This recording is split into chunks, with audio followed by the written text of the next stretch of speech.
मी ह्या उद्या 8 जुलै रोजी मीरा रोडमध्ये बालाजी हॉटेलपासून मीरा रोड स्थानकपर्यंत एक मराठी महामोर्चा म्हणून आयोजन केलेलं आहे। त्यामध्ये आमची मराठी माणसाची अस्तित्वाची लढाई आहे, मराठी एकजुटीची लढाई आहे आणि मराठी माणसाला कुठेतरी डिवचल्यानंतर मराठी माणूस एकत्र येतो हे दाखवण्यासाठी उद्याचं हे जे आंदोलन आहे, मोर्चा आहे।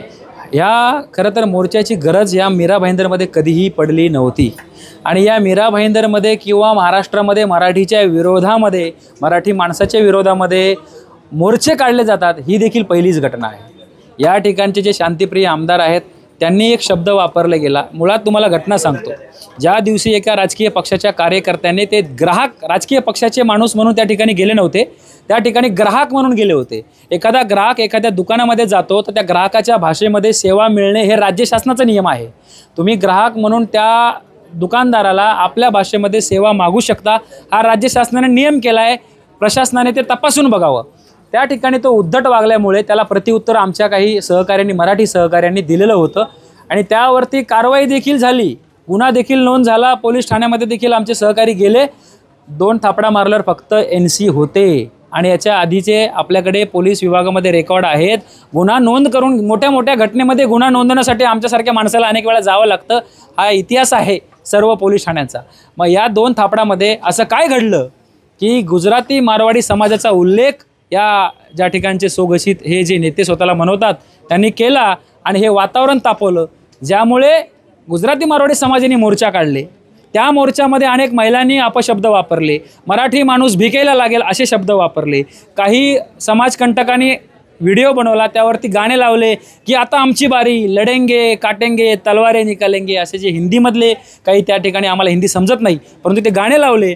आणि याबद्दल आम्ही 4 तारखेला माननीय उपायुक्त गायकवाड साहेब यांना निवेदन देखील दिलं। त्या निवेदनाला देखील मराठी माणूस पेटून उठला होता।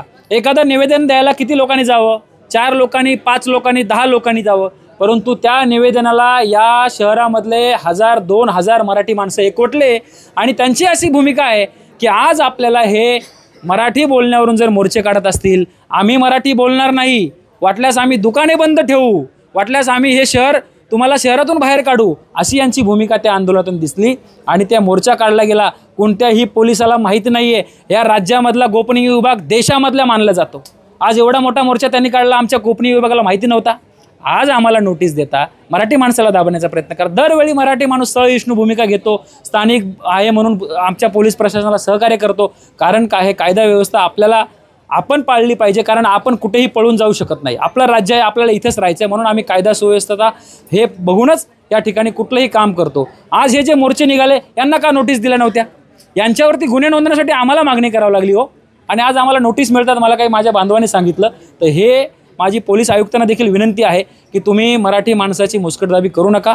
आम्ही सामान्य माणसं आहोत, स्थानिक माणसं आहोत, आमच्या हक्कासाठी लढण्याला आम्हाला घटनेने अधिकार दिला आहे, मोर्चे आंदोलन करण्याचा देखील घटनेमध्ये अधिकार आहे, आमची भूमिका मांडण्याचा आम्हाला अधिकार आहे।